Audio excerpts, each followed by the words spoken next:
I just wanted to lay down and go to sleep, and I hoped I wouldn't wake up. It was scary to hear her struggling to breathe. I knew if something wasn't done, something really bad was going to happen to her. She said it almost looked like she's had a stroke. It's almost gut-wrenching to have her go through this all the time. I was afraid, is this going to happen every night? Next, two medical mysteries that defied the experts. For months, Dara Handel lives with agonizing chest pains, extreme fatigue, and a debilitating cough. Worst of all, every breath feels like it could be her last. Her doctors aren't sure what is causing her severe symptoms, and Dara begins to fear that whatever she has may have deadly consequences. I had been fighting something for a long time, and I'd been fighting a losing battle. Then, a seemingly healthy 6-year-old Erin Walsh wakes up her parents night after night with a very bizarre and frightening symptom. And she has absolutely no memory of any of it. Every specialist they see is baffled, and none of them have any answers.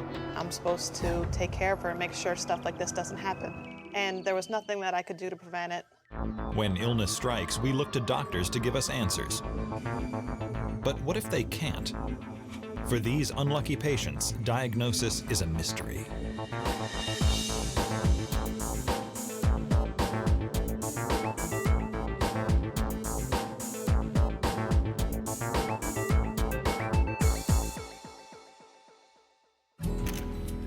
In the summer of 2001, 34-year-old Dara Handel was a healthy and very busy stay-at-home mom in Orange County, California.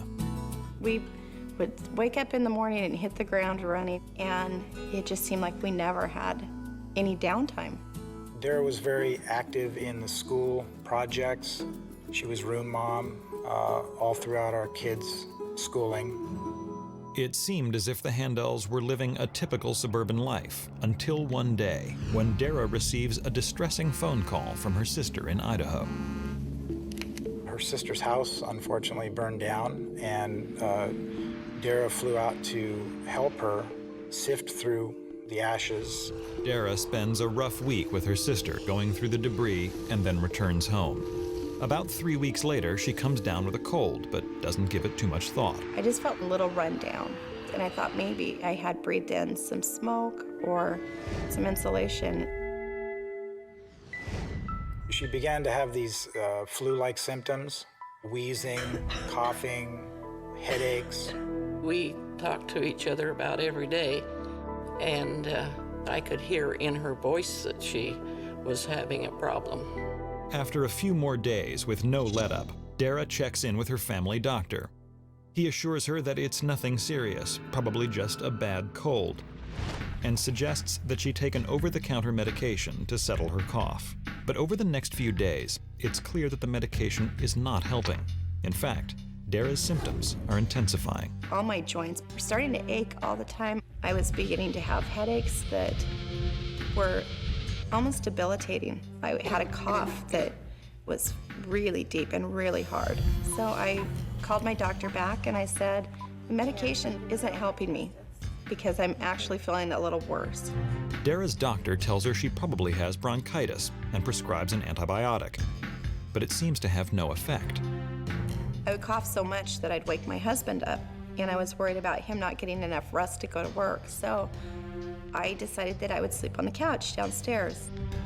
For days, Dara rarely leaves the couch and has absolutely no energy to do anything. I would go to work, she'd be on the couch. I'd come home, she'd be on the couch, watching TV or sleeping. And that was pretty much her life at that time. Then, 2 weeks after Dara first began feeling sick, things take a turn for the worse. She is awakened first thing in the morning by severe chest pains. It was about 6:10 or 6:20. I woke up because I was kind of having a hard time getting enough air. My chest was tight. I was having a stabbing pain, like you wanted to just grab your chest, grip it. It hurt so bad. Dara decides to turn on the television in the hopes that it might lull her back to sleep. But she's absolutely shocked and horrified by the images coming across the screen. When I turned on the TV and saw what was going on, I wasn't falling back asleep. I was stunned. It is September 11th, 2001. Dara watches the tragic events in New York City, all the while experiencing a stabbing pain in her chest. Finally, my husband came downstairs and I said, I think I'm having a heart attack. And he said, what?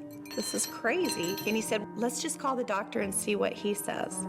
When I told the doctor I thought I was maybe having a heart attack, he said, you're too young for that. You're only 34. It's probably anxiety, so I don't think you need to go to the hospital. Come to my office and we'll do an EKG. As soon as Dara arrives at her doctor's office, they hook her up to an EKG, and she and Lex wait anxiously for the results. A few minutes later, they breathe a big sigh of relief when they find out that her heart is fine. The doctor attributes Dara's pain to an anxiety attack triggered by the tragic events of the day. But 2 weeks later, the symptoms linger on, and Dara begins to feel worse than she's ever felt. When I would call her of a morning and ask her how she felt today, she would just tell me, I'm just so tired, Mom. I don't want to get up and move. My chest hurt so bad. I had a rattle and a deep whirling feeling inside my chest. And I felt like I was slowly being suffocated. It got to the point where I could actually hear her breathing and wheezing. It sounded like blowing bubbles in a glass through a straw. It was very disturbing. Dara checks in with her doctor again, but he delivers the same diagnosis, bronchitis, and gives her yet another antibiotic to try. But like all of the others, it does nothing to help her symptoms, and Dara hits an all-time low. At that point, my quality of life was going down so bad. I couldn't be a wife, couldn't be a mom. So my poor husband was trying to take care of 3 little kids and a sick wife and go to work and maintain a household. The only thing I looked forward to was laying there on the couch. I just felt like I had become useless. You could just tell she was miserable, and we did everything we could to help her. At this point, after 2 months of being on and off various antibiotics with no positive results, Dara is beginning to worry that she may have a serious lung condition. I went to the doctor and I told him that I thought I had pneumonia. And he said, well, I don't think so, but we'll do a chest x-ray. And when it came back, he called me a couple days later and he said, wow, you were right. You have pneumonia. It's a pretty good sized pneumonia too. I thought, is this ever gonna end?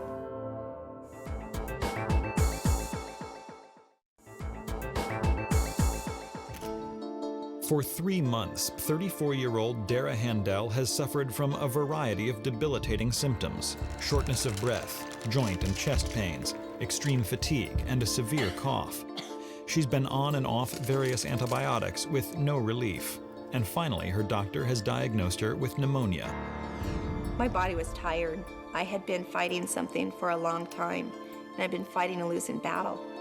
Dara's doctor reassures her that a new antibiotic will get rid of her symptoms for good, so she begins taking another antibiotic. But yet again, Dara feels no relief and begins to lose faith that she'll ever get better. I was feeling horrible. My body hurt so bad. I just wanted to lay down and go to sleep.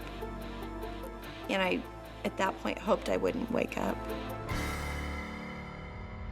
I knew if something wasn't done, something really bad was going to happen to her. Worried for her daughter's life, Virginia insists that Dara get a second opinion. My mom said, you're going to another doctor, and you're going now. At her mother's behest, Dara calls her insurance company and demands to see a lung specialist. I said, if you don't send me to a pulmonologist, I'm gonna die. The next day, she meets with Dr. Thomas Vauvin, a pulmonologist, who immediately realizes that there is something seriously wrong with Dara. She just looked sick. She was short of breath, and she was wheezing. It was concerning because it was localized wheezing, so that means there's something in the airway. Dr. Vauvin performs a thorough examination, and Dara walks him through everything she's experienced in the last 3 months, including the fact that she first started feeling sick right after being around smoldering debris from her sister's house fire. When he listened to my lungs, he said, "You have some of the worst lungs I've ever heard." I just couldn't put it all together. I thought it was some kind of inhalation injury, a bad pneumonia, or some other inflammatory process. That's the reason why I thought it was necessary to hospitalize her. 2 hours later, she and Lex arrive at the hospital. Dara is admitted and set up in a room and meets Dr. Vauvan's colleague, Dr. Ali Tabatabai, an internist. He too is astonished as he examines her. I was really amazed at the chorus of sounds that I heard on her lungs when I examined her. She had everything that you can think of, crackles, wheezes, and she had diminished breath sounds. Immediately, Dr. Tabatabai orders a battery of tests, including a CAT scan of Dara's chest. As scared as I was, I felt like, at last, they were going to find out what was wrong with me. Dara is also relieved to hear that they'll be able to give her something to ease the painful wheezing. The respiratory therapist came in and put a mask on and put medication into it. You breathe in real deep, and the medication helps your lungs to expand so that you can breathe better. Dara gratefully takes the medication and waits for relief. But a few minutes later, something goes very wrong. I was laying there trying to rest, and about 15 minutes later, my heart started racing. It was hurting, and I said to the nurse, "I think I might be having a heart attack." Dara is rushed to the cardiac unit and immediately hooked up to an EKG to monitor her heart. After a tense 20 minutes, the doctors rule out a heart attack, but they're baffled and unable to pinpoint the underlying cause of Dara's chest pains. I was concerned for her life. I really was. So I caught the first plane out and came down. I was laying there, feeling about as miserable as you could possibly feel, when all you really want is your mommy. And she just walked in. She just looked so bad and couldn't hardly talk to me. When the results from the chest CAT scan come back, the doctors are finally able to rule out any inhalation injury that Dara may have suffered while cleaning up after her sister's house fire.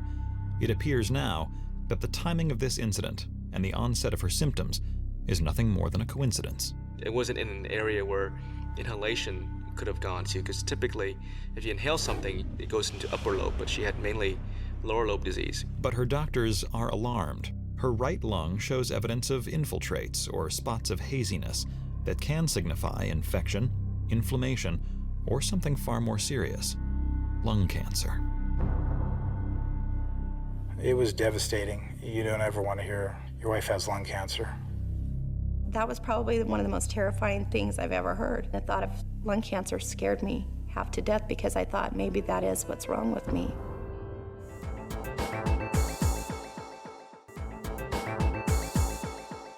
"34-year-old Dara Handel is in the hospital suffering from a mysterious lung condition. Her doctors are not sure what's causing her to be so sick and think she may have an infection, inflammation, or even worse, lung cancer. The CAT scan was abnormal. It showed many spots that didn't make sense to me, and I couldn't tell if it was cancer or not. I knew there was something serious going on, and we just wanted to know what it was.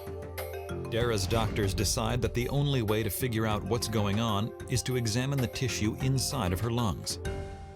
So they order a bronchoscopy, an exploratory procedure in which a tube is inserted through the nose, into the airway, and down into the lungs, where small tissue samples can be removed and analyzed. The pulmonologist can look into the lungs and see if there's any mass, any growth, or any evidence of inflammation or infection.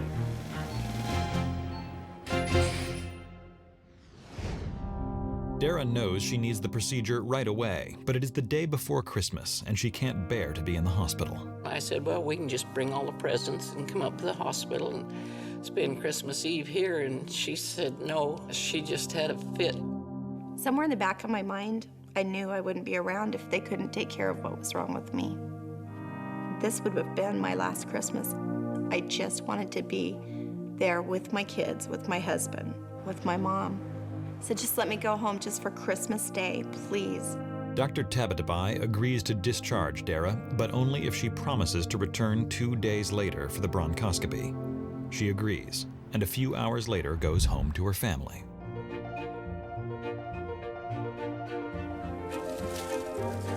We had the fireplace going, we had hot chocolate. It was kind of like the all-American Christmas. And it was gonna be the best Christmas ever. The holiday is a welcome distraction, but on December 27th, Lex takes Dara back to the hospital to have the bronchoscopy. I was scared to death that when they put a tube down my throat, I was not gonna be able to breathe or that I was gonna choke. During the procedure, Dara is sedated but conscious. It lasts about 20 minutes, after which the tissue samples are immediately sent to the lab to be analyzed. Meanwhile, Dara, still wheezing, stays in the hospital to recuperate and fears the worst. A week later, she receives some news. The bronchoscopy didn't show any evidence of cancer or malignancy, so we could more or less put the cancer issue to rest. Dara and her family breathe a huge sigh of relief, but they know that Dara is nowhere near out of the woods. I was ecstatic to hear that she didn't have lung cancer, but we still didn't know what she did have, so that was still scary. Dara stays in the hospital for a few more days while the lab continues to analyze the lung tissue samples. The family is praying the team will find some clue as to what's causing Dara's puzzling symptoms. When the reports finally come back, Dara and her family are completely stunned by what they hear. She had multiple organisms growing out of those tissue samples. We saw she had growth of several different molds and fungi. We saw Cladosporium, Aspergillus, Stachybotrys, and Candida. We knew at that point she had hypersensitivity pneumonitis. Hypersensitivity pneumonitis is a pulmonary condition that occurs when your lungs become severely inflamed as a result of inhaling foreign substances, such as dust, mold, and fungus. The disorder typically affects people who work or live in areas that are exposed to high levels of these organisms, like farms and industrial plants, and it is unknown exactly how many people suffer from this condition. Even though I felt like they finally had found out what was wrong with me, there was a problem. I didn't know how I had even come in contact with this. Because these molds and fungi are not typically found in a person's lungs, Dara's doctors are perplexed as to where she may have been exposed to them. It is typically an occupational disease. Patients who have been exposed to moldy hay, they can get farmer's lung, or individuals who have been exposed to bird excrements can get bird fancier's lung. We didn't have a good answer about the source of the fungal infection. There was no real indication or clue. Despite the lingering mystery, Dara's doctors know time is of the essence. Their first priority is to focus on wiping out the toxic levels of mold and fungi. They prescribe high doses of antibiotics and an antifungal medication, then send Dara home to recuperate. I would start to do really good when I left the hospital, and I would think, oh, at long last, I'm gonna be better. But it's extraordinary. Although she initially feels better, a few days after being home, her symptoms return with a vengeance. It was hard to tell just what each day was going to bring.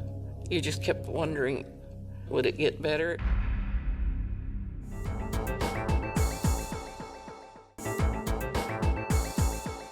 "34-year-old Dara Handel suffers from hypersensitivity pneumonitis, a debilitating pulmonary condition caused by various types of mold and fungi growing in the lungs. She begins treatment in hopes of wiping out the combination of organisms making her so sick. But over the next few weeks, she doesn't get any better, and her doctors are puzzled. We were all scratching our heads trying to figure out which direction to go. She would show an initial improvement, but sooner or later she would have a relapse. It just seemed like every week I was having to go back to the hospital.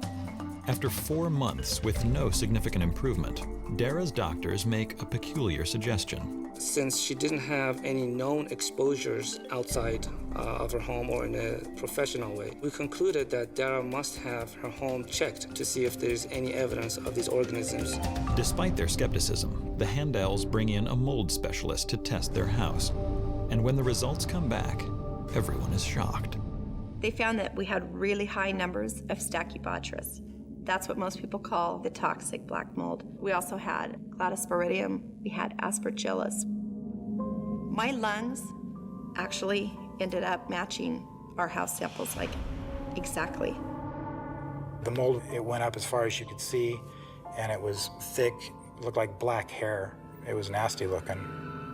We didn't realize, but within a common wall, our neighbors had had a water break. There was a clean water line to their shower, and it had covered the back of our wall with water, and that allowed the Stachybotrys to grow, along with the other molds. And the area of the wall with the most mold covering it? The family room, on the other side of the couch where Dara has parked herself the entire time she was sick. If we would have never found out where the source of the mold was, there would have been no way to stop the exposure. The medications that they gave me did all that they could do. All of a sudden, it made perfect sense. The organisms in her home are literally threatening her life, and her doctors tell her she must never set foot in it again. And I said, what do you mean if I just leave my house? And they said, if you want to live, you'll leave. Dara and Lex take the warnings seriously. A few days later, she is released from the hospital, but they don't go home. Instead, they purchase a motorhome for the family to live in. About 3 weeks later, Dara's condition begins to improve significantly. As soon as we left the house and left everything behind, I didn't get sick anymore. I started feeling better, but I could tell that we were finally on a road to recovery. Dara knows that discovering the mold and moving out may have saved her life. If somebody is exposed to an allergen that's causing hypersensitivity pneumonitis without being removed from the environment, chronic damage takes place in the lung, which causes fibrosis and thickening of the lung tissue. If this persisted, her illness could have been fatal. With such high levels of mold and fungi growing inside their home, it's puzzling to the Handels why no one else in the family got sick. Some individuals are just inherently more sensitive to various different agents, and she had a lot of exposure. Some patients, just because of their genetics, have an inability to fight off fungus. While it is a complicated diagnosis, Dara still wonders why her first doctor didn't take her case to the next level. One of the hardest things was in the beginning. I think the doctor thought I was crazy. He didn't believe me. I think he thought I was a hypochondriac. Her diagnosis was hard at first because she presented with what seemed to be a garden variety pneumonia. And at first, nobody really expected her to have fungal growth in her lungs because of lack of past history of exposure. Today, 5 years after being diagnosed, Dara's still adjusting to the long-term effects of severe lung problems. Because of the level of exposure, her lungs have been changed permanently, but it's not to the point where she would actually require oxygen. But she does require to use inhalers and medications occasionally to help her with her symptoms. She'll never be 100%, and she still has hypersensitivity pneumonitis, which she'll have for the rest of her life. You have to move forward.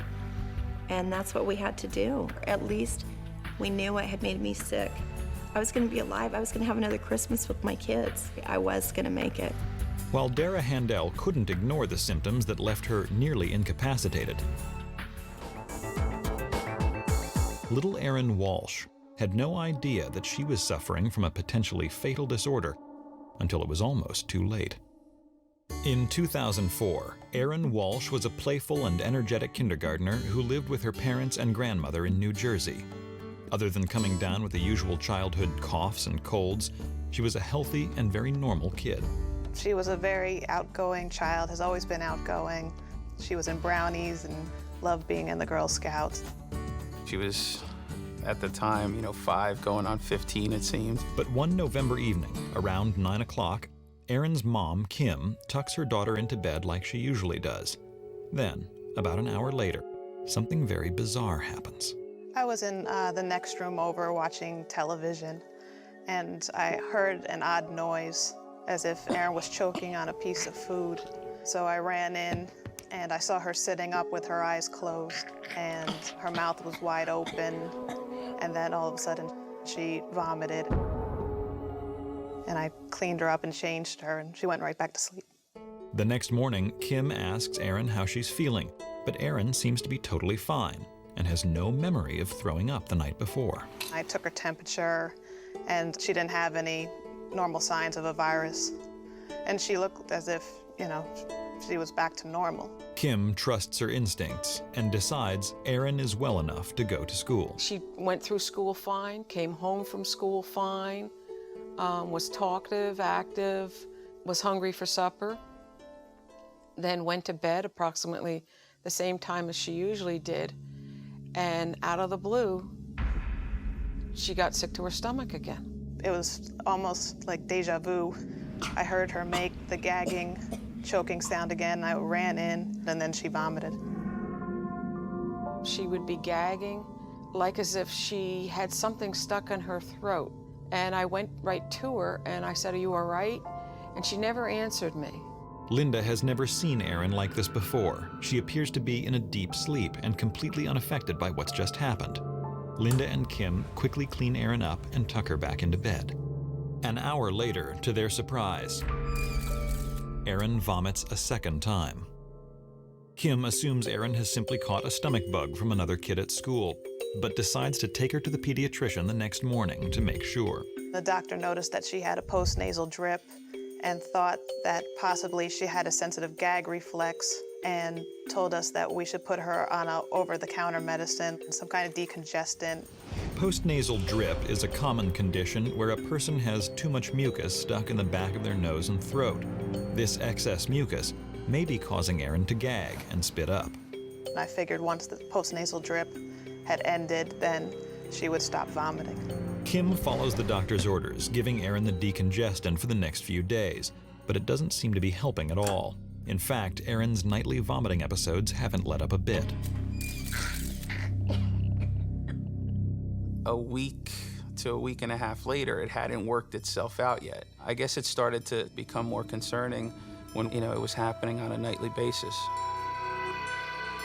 Despite throwing up twice a night for 10 days, Erin still has no recollection of these episodes and does not seem to suffer from any other symptoms. No weight loss, sore throat, or extreme fatigue. I just can't remember it because I'm asleep when it happens.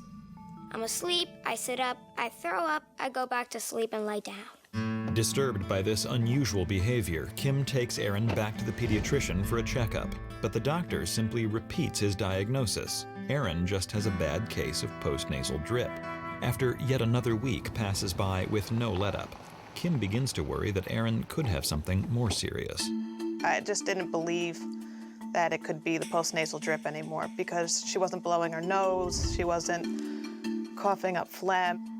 Desperate, Kim takes Erin back to the pediatrician's office for a third time. A different doctor in the practice examines her and then suggests that the problem may be acid reflux, a common disorder that occurs when liquid in the stomach is regurgitated back up into the esophagus. Erin is immediately referred to a gastroenterologist who performs an upper GI test. They made Erin drink this white liquid to coat the lining of her esophagus and stomach, and then she had to lay down on a table, and there was a machine that ran over her chest. It showed whether the liquid was coming back up or if it was just going straight through. It quickly becomes clear in the test results that the liquid is not coming back up. The next morning, the doctor rules out acid reflux and any other gastrointestinal abnormalities. Kim is relieved nothing serious appears to be wrong, but also disappointed, because it seems that no one has a clue what's going on with her daughter. I was kind of getting frustrated, and so I really was doing a lot of research on the internet, and a lot of it led back to the acid reflux. But I knew we had already gone down that path, so I felt like I was at a dead end.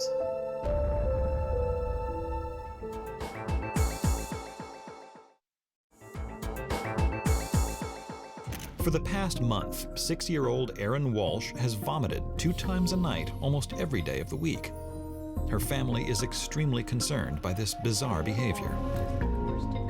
1 minute she's asleep, and then all of a sudden you hear her making a gagging, choking noise, and then she would vomit right after and just lay right back down again after she was done. What's even stranger is that Erin appears to be in perfect health and is completely fine all day.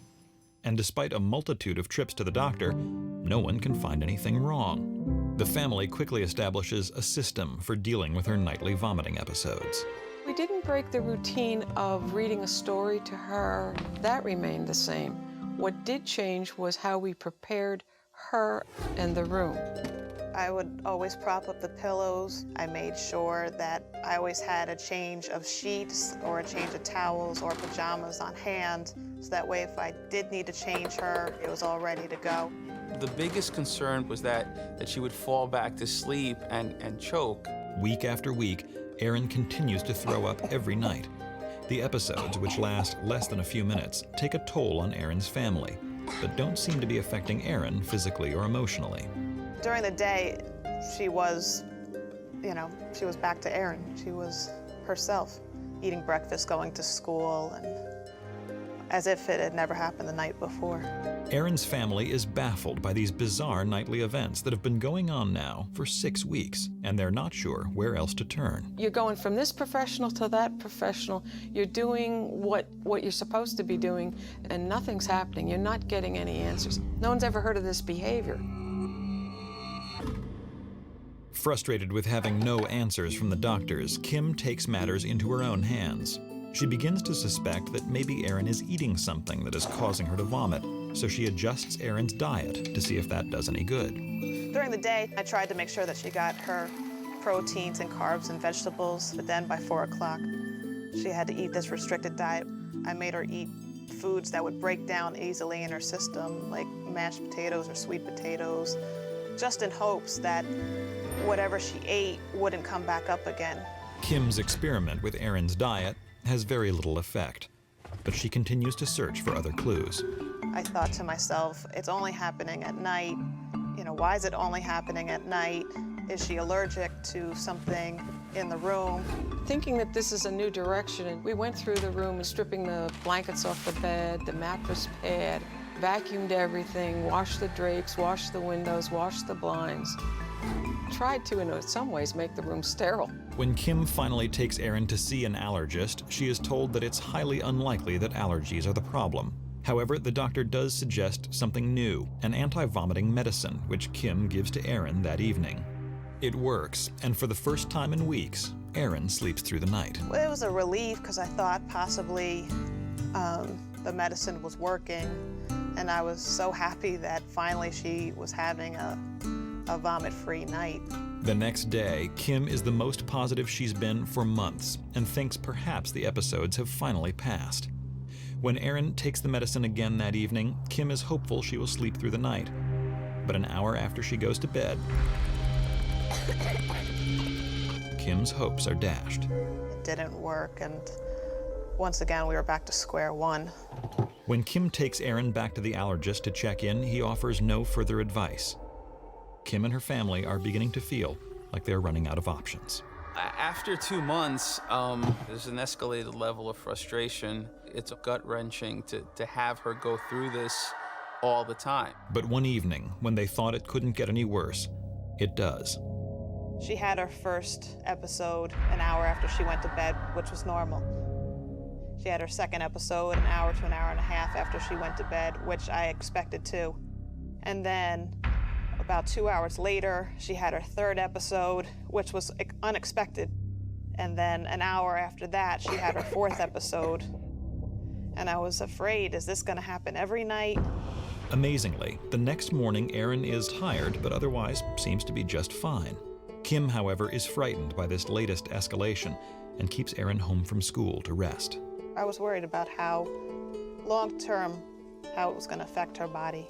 It was just a horrible feeling to watch her every single night getting sick, and there was nothing that I could do to prevent it. And I was angry also at myself because I felt I'm supposed to protect her and I'm supposed to take care of her and make sure stuff like this doesn't happen. Then, just a few days later, Kim witnesses the most terrifying episode yet. Kim came out of the bedroom and her face was ashen white. And she had such difficulty getting the words out. She was fighting back the tears and the fear. And she says, "Oh, Mom, she just had an episode." And her face sagged, and she was slurring her words. And she said it almost looked like she's had a stroke.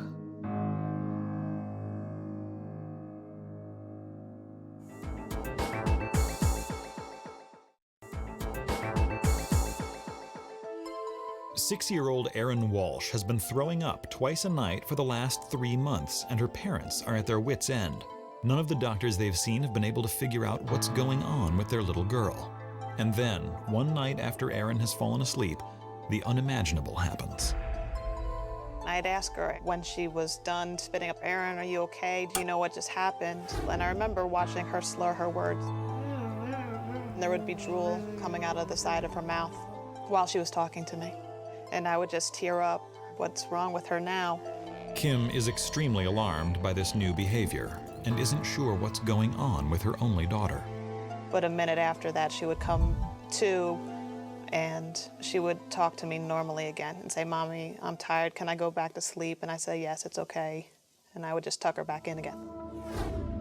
And I realized there's definitely something wrong with her that's not, stomach related.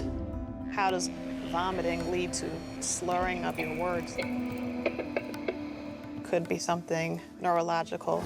Growing more anxious by the minute, Kim goes online and finds a neurologist covered by her insurance company. I was hoping that, this person would at least point us in the right direction. She then gathers Erin's medical records to hand over to Dr. Aviva Boyko at their first meeting. When I first met Erin, I took a detailed history from the parents.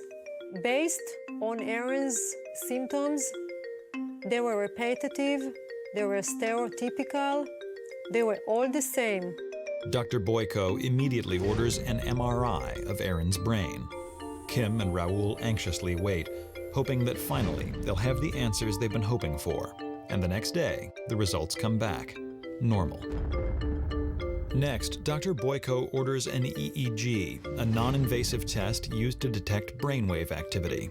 In Erin's case, 24 wires or leads are attached to her head to document her responses to different activities. They had her sit in a chair and they made her do deep breathing exercises and they monitored her brain waves, and then they put a strobe light in front of her face and they would flash the light at different speeds to see if she was having any kind of hyper brainwave activity. But even this sophisticated test shows that nothing abnormal is going on. Now there's only one thing left to do: try to recreate the situation that seems to be causing Erin to throw up. They need to perform an EEG at night while Erin is sleeping. So the next step was to admit it for continuous EEG monitoring. And the target was to try and capture the nocturnal events of vomiting and to see what they were. For the next 2 nights, Erin will be hooked up to an EEG, and Dr. Boyko's medical team will observe her while she's asleep. She had 24, they call them leads, that were hooked up to her head, and they put a stocking cap over her head to hold the wires in place. And there was a video monitor in the room that videotaped her 24/7. When I walked into the room and I saw Erin hooked up to all the wires, it was very scary. But you know that the purpose is to find out what's wrong. So inside you're thinking, please let somebody give us an answer here. 10 hours after being hooked up to the EEG, Erin begins to fall asleep while Kim stays close by in the room. Erin went to bed around 9. And approximately 10 o'clock, she had an episode. And the nurse helped me clean her up. And about an hour and a half later, Erin had her second episode. The next morning, Dr. Boyko reviews the EEG report and the video footage. Immediately, she notices a pattern in Erin's brainwave activity that is highly abnormal. And it's clear that this holds the answer to Erin's months of mysterious episodes. Based on the history and subsequently on the prolonged continuous EEG monitoring, my suspicions were confirmed. The vomiting events were seizures. Erin had epilepsy. Epilepsy is a neurological disorder characterized by more than one unprovoked seizure. These seizures occur when a person's brain signals temporarily go haywire, causing strange behavior, muscle twitching, and sometimes a loss of consciousness. They can originate in any part of the brain, and while the cause is often unknown, approximately 1.5 million Americans suffer from some form of epilepsy. When Erin is having a seizure, there is excessive firing of neurons in her brain. She has alteration of awareness. That's why she's not remembering the event. She described that when a person's having a seizure, the normal brain activity is not occurring. And so at night, for some reason, when Erin was in a deep sleep, her brain was telling her to throw up. While Erin's family is elated to finally have a diagnosis, they can't help but wonder why Dr. Boyko was able to see what other doctors missed. Epilepsy goes undiagnosed because people don't think about the subtle seizures to being epilepsy. However, pending the area of the brain that is being affected, seizures can be manifested as pins and needles in the hand, staring episodes, jerking, or abnormal sensation in the stomach can be seizures as well. And the particular seizures Erin suffers from are actually extremely rare. Erin is my only patient in my practice that has seizures being manifested as vomiting. But despite their relief at finally getting an answer, the family is still extremely concerned about Erin's prognosis. I didn't know how serious it was. What would her life be like now? It's like 1,000 things were running through my brain at one time.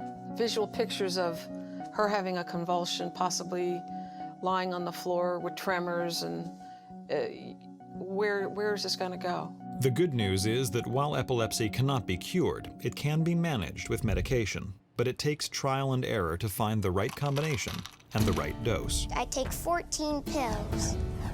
I used to take liquid, but then I learned how to swallow pills. But while taking so much medication is not easy for anyone, especially a young child, there's no doubt that the epilepsy diagnosis may have saved Erin's life. When you have continuous episodes of seizures without treatment, you're going to have memory problems, cognitive problems. Some seizures can cause brain damage, and some seizures can kill you. And while the condition is serious, it may not be permanent. And Dr. Boyko is hopeful that one day Erin may outgrow these seizures. As mysteriously as this came on, it could just go away. Time will have to tell whether or not she does grow out of it, but you know you're doing everything you can. Today, 2 years after being diagnosed, Erin is in the 3rd grade and bravely managing her disorder. Erin has been seizure-free for 3 months now. Every time I say that, I want to knock on wood to make sure that they don't come back. And we just take it on a day-by-day basis. But we're keeping our fingers crossed. I just feel like I can deal with it. I just know sometimes it's going to happen and sometimes it's not.